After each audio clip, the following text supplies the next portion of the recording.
Yeah, well, it's pretty, you know, like I say, it's a very wonderful relationship, I'll call it a relationship that we have, you know?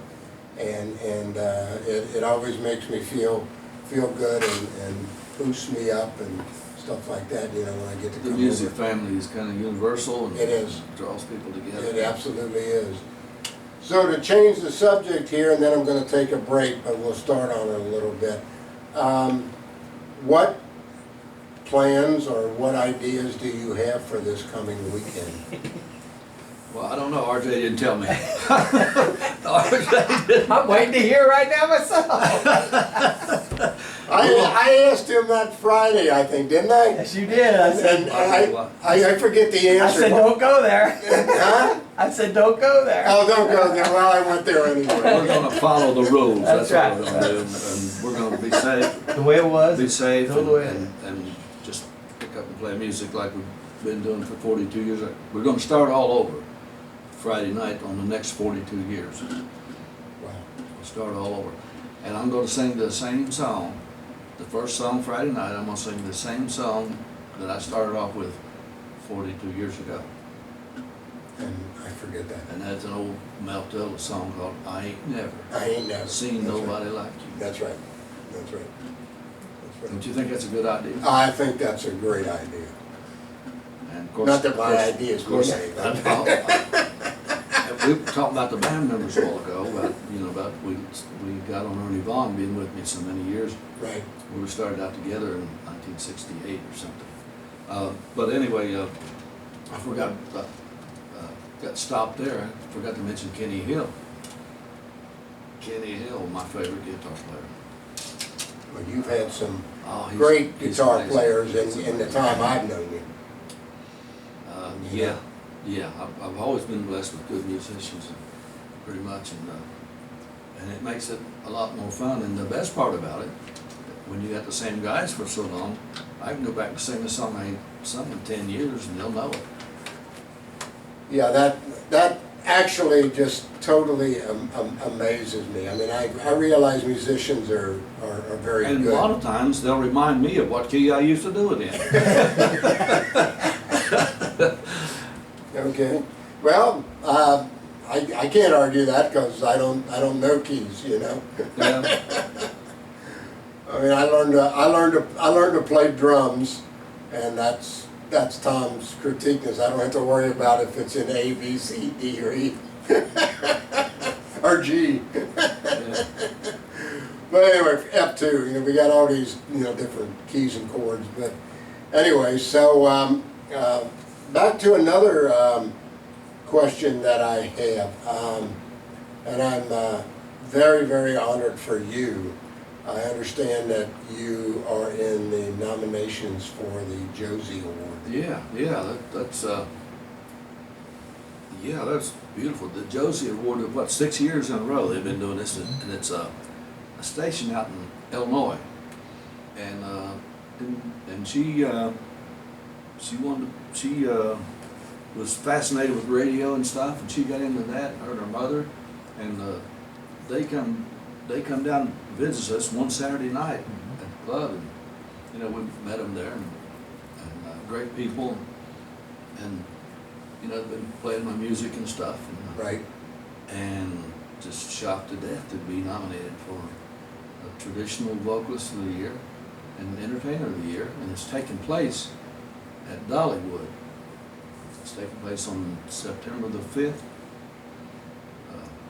at Dollyowood, and that'll almost be the anniversary. 3 days later, September the 8th is when we open the club. So September the 5th, that'd be a good anniversary present, wouldn't it? Absolutely.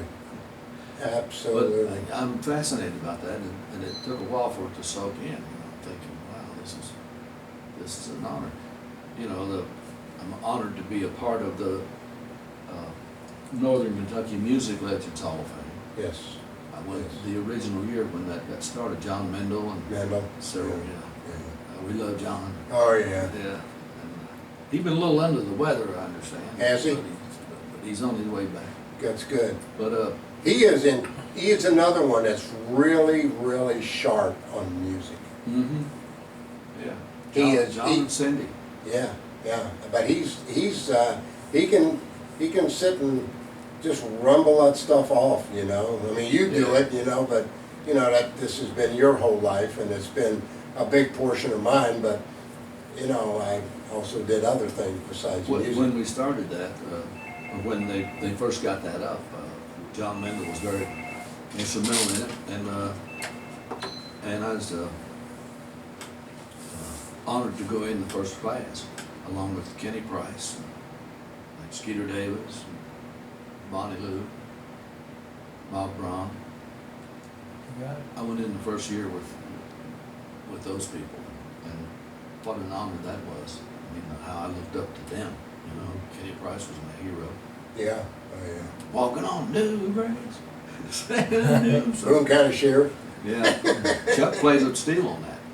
Yeah. Chuck Rich, my steel player, played on that Sheriff of Boone County record with Kenny Price. Yeah, I always liked watching him on Hee Haw. Yeah. Because Kenny had that, I don't know, he had that wonderful smile, Yeah. you know, and you could just tell that he was another one, in my opinion, that just loved what he was doing. You know, being on Midwestern Hayride here. Kenny invited me to be a guest on the Midwestern Hayride when he was in charge of it. Really? Yeah, it was about, Chuck Rich tells me it was probably 72. I thought it was 71 maybe, but I think Chuck said it was probably 72 Okay. when I was on there. Did a show down in Zebulon, Georgia. Wow. At a high school auditorium. Where's that at? Besides being in About Georgia. 50 miles below Atlanta. How many? 50 miles below Oh, Atlanta. so between that and Macon, between Yeah. Atlanta and Yeah, Macon. somewhere in there, yeah. Yeah, okay. So, it was me, Kenny Price, and Connie Smith.